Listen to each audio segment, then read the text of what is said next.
យើងចេញមកពីគ្រួសារនេះអត់សំណាងយើងស្ដួចស្ដើងជាងគេបន្តិចមែនតែបើមានឱកាសធ្វើការសុំធ្វើការឲ្យអស់ពីចិត្ត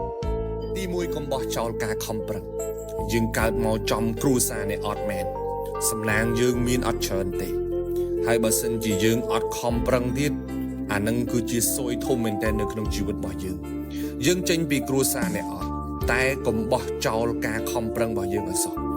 គ្រូខ្ញុំក៏ផ្ដាំថាភ្លៀងនៅលើដំបូលផ្ទះអ្នកមានភ្លៀងនោះក៏ធ្លាក់លើដំបូលផ្ទះយើងដែរដំបូលគេធំទឹកផ្ទះគេបបោគេមិនត្រង់ក៏បានដែរ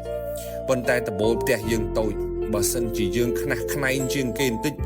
យើងអាចសល់ទឹកខ្លះសម្រាប់ប្រើដែរយើងចេញពីតកូលអ្នកខ្សត់សំណាងយើងគឺស្ដួចស្ដើងជាងគេទៅហើយឱកាសយើងក៏តិចតួចជាងគេដែរប៉ុន្តែបើយើងផ្ដេកផ្ដួលមិនចាប់យកឱកាសតូចទាំងអស់នឹងយើងអត់ខ្វល់ជាមួយវាទៀត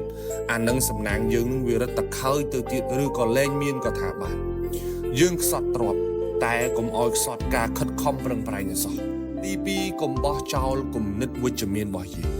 យើងកើតមកចំគ្រួសារនេះអត់មែនតែកុំបោះចោលស្មារតីវិជ្ជមាននៅក្នុងខ្លួនយើងឲ្យសោះទទួលស្គាល់ថាយើងកើតចេញពីគ្រួសារនេះអត់វាពិបាកខ្លាំងណាស់ពិបាកសពពិបាកគ្រប់សម្ពាធក៏ច្រើនសម្ពាយក៏ច្រើនអំរែកក៏ធំ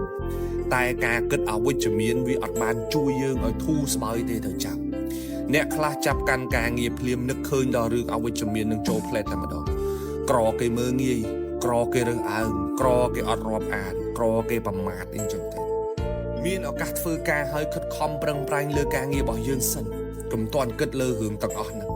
ពេលខ្លះយើងធ្វើបានល្អពេលខ្លះយើងអាចធ្វើបាន 100% ប៉ុន្តែដោយសារតែ